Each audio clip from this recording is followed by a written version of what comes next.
Hey everyone, thanks so much for tuning in. In this video we're going to take a look at the Custom Knife Factory Veksha. I got this one a couple weeks ago. I've carried this one a ton, and in a recent Instagram post that I put up I asked everyone what video they wanted to see first, and this one did take the win by a fair number of votes. So we're going to get into it.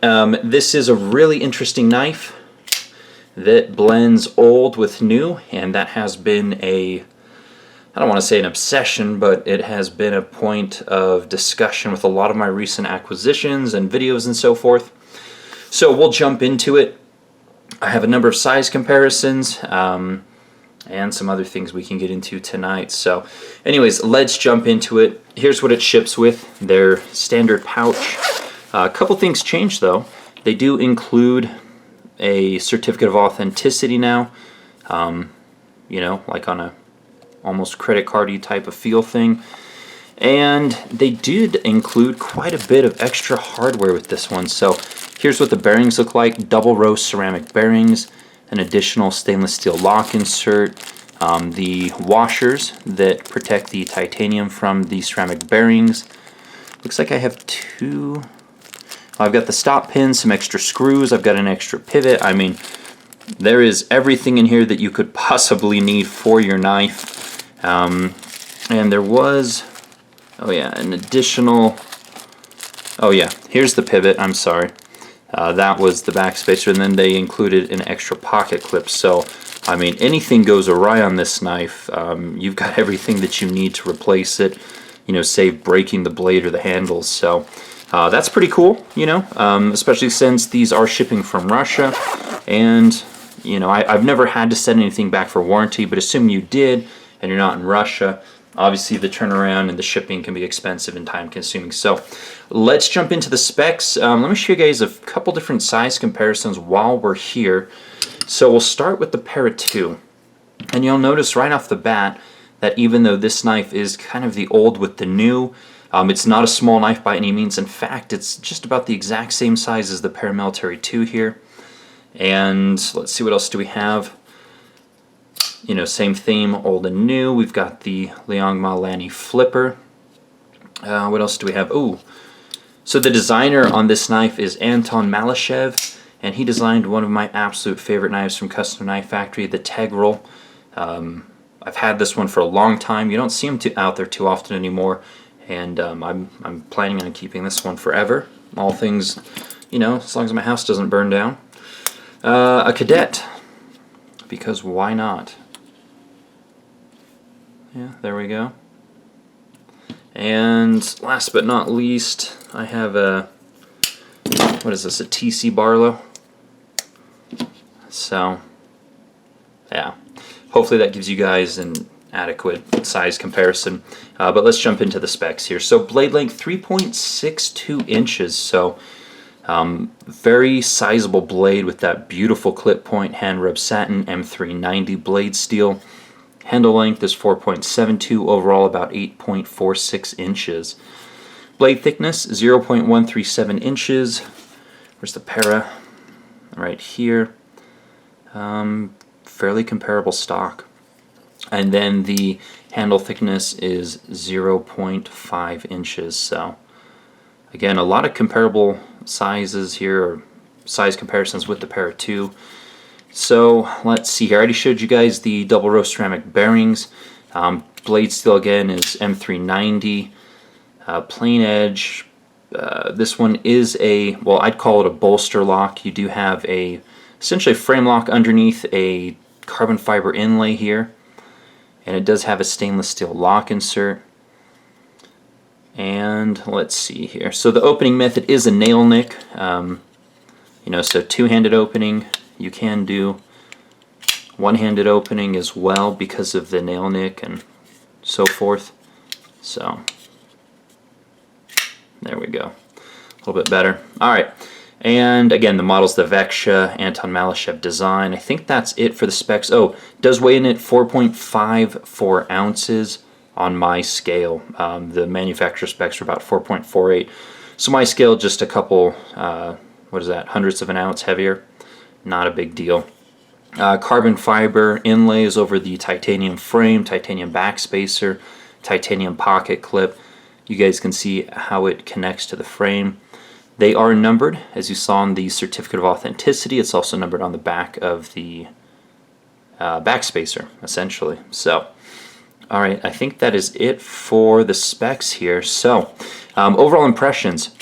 I really like this knife. I've carried it just about every day for the few weeks that I've had it. It carries really well.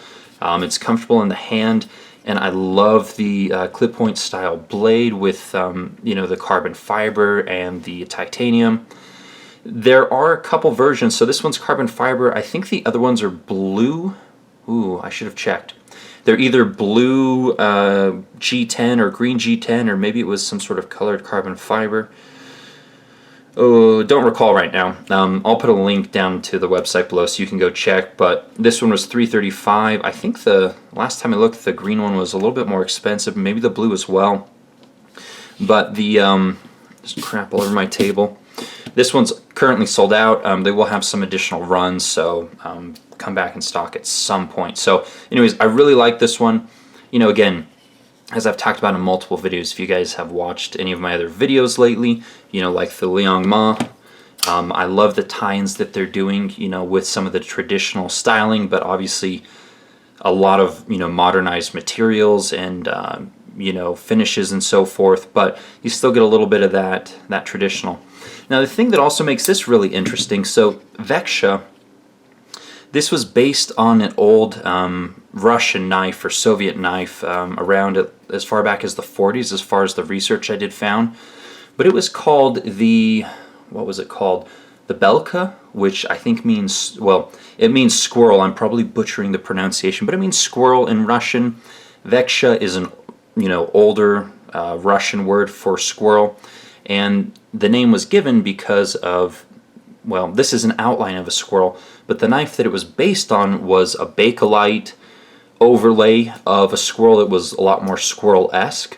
And so that's where the design for this knife came from, and you can see a picture of this knife next to the a knife it was based on their website, again in the description box below. So I really like that this was based on a knife that has significant or historical value to Russian people, and considering this company is out of Russia, I think the tie-in is really interesting. So let's look at it in detail. I've got fingerprints all over this thing, so I do apologize. But that hand-rubbed finish here comes down to a very keen edge. Let's see what the thickness behind the edge is. Again, the Para 2 is 0.025.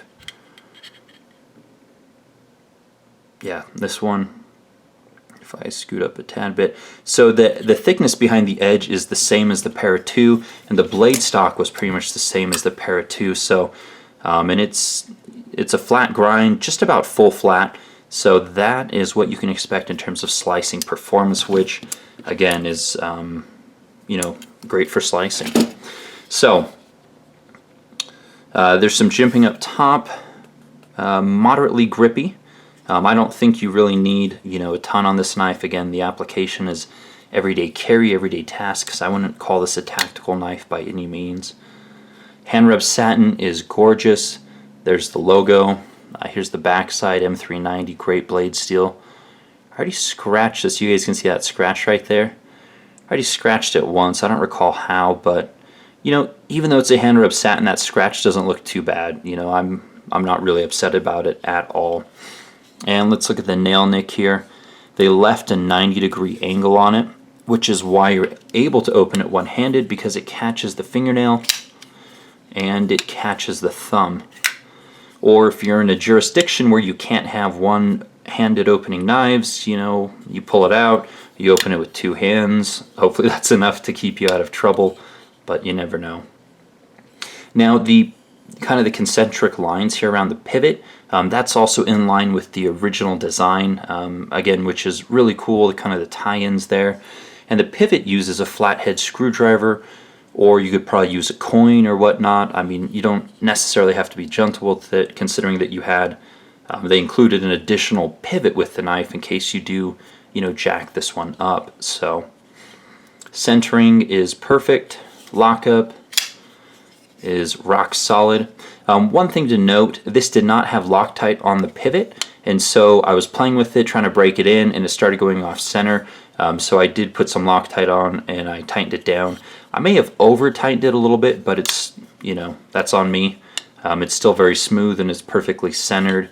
And as you guys can see, it opens with ease. So again, I love the fact that it's still one-handed opening, and I love the fact that it has a pocket clip. But there's the outline of the squirrel. Again, I'm glad they didn't do like a full-on, you know, squirrel on this one. I don't think that would have been received very well, but they did the outline of the squirrel, and I doubt most people even recognized that or thought of that. They probably just thought of some interesting milling here on the carbon fiber or the inlay.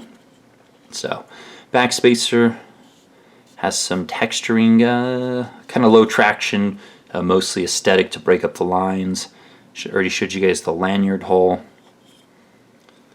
Lock side, you know, again, since you have a bolster lock, they essentially look exactly the same side to side. So, and here is the lockup. Probably around 20%, rock solid. This thing has no wiggle whatsoever. Once I Loctite it and, you know, lock down the pivot on it. So, and it is very, very smooth on the double row ceramic bearings. So you can also, and I'm not good at it, but you can kind of front flip it, and I'm just gonna, yeah, there we go. Again, looks terrible when I do it. There are people who are more adept at opening, you know, via the front thing here. It's kind of like a front flipper. So anyways, take my word for it. Someone can do it really, really well. All right, pocket clip. So it is a bent titanium clip. It attaches at the back here so it can go left and right. So, you know, multiple carry options. It works beautifully. There's adequate gap. It goes in and out of the pocket, has a perfect amount of spring. Not the most attractive clip, but it is so functional. It's, you know, again, with a lot of the knives that I've gotten recently, the pocket clips have been unusable for me in jeans. So this one, it works. It's wonderful. Because it is titanium and it's a longer clip, it does have some movement, but that doesn't bother me at all because it functions well, and that's all I need from my pocket clip is to function well. All right, let's see. They did some milling in here so that you can get into the lock bar. It's really easy to disengage. Lock bar pressure is moderate. It's not difficult at all to disengage. So, and then if the camera will show it, they did some really heavy skeletonizing here on the inside, on both sides as much as they could to get the weight down. From an ergonomic standpoint, it's very comfortable. It's not, you know, again, it's not a tactical knife. It's not a fighting style knife, but man, this thing is really comfortable in my hand. It's been great for everyday carry, and this edge they put on it is screaming sharp. So, you know, I've really got nothing bad to say. I really, really do like this knife, and you know, my infatuation with kind of the heritage or the history on this knife for Russia, and then, you know, the beautiful clip point that they put on it, and the tie-ins with, you know, the older Belka knife or whatever is really cool. So anyways, I really like this one. I think they did a great job. They took kind of a slight hiatus from knives for a little while they were focusing on spinners, and man, they hit that market at the right time. They killed it. They sold a lot of spinners, and again, I feel like the market's moving towards a little more tie-in with the traditionals. Hopefully we're getting new buyers. I think they're right, you know, their timing is perfect on this one too. So they're definitely aware of the changes that are coming, and they're jumping on them. They have their budget line now too. I haven't tried one of those, but it seems like they did a good job on it. So anyways, good job Custom Knife Factory, good job Anton Malashev, and this is the Custom Knife Factory Veksha. So comments or questions, let me know. Hopefully I gave you guys all the info that you needed as you're looking at this one.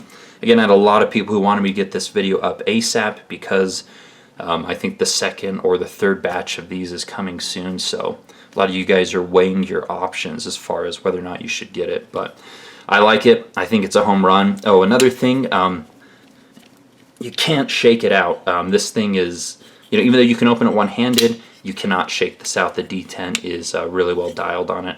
Although if you loosen the pivot enough, maybe you can, but, you know, tightened as it should be, I cannot shake this thing out at all. So, all right, we'll leave it there. You can follow me on Instagram for more daily content. Thanks so much for watching. Many more videos to come, some new projects coming, and I'll see you guys on the next one.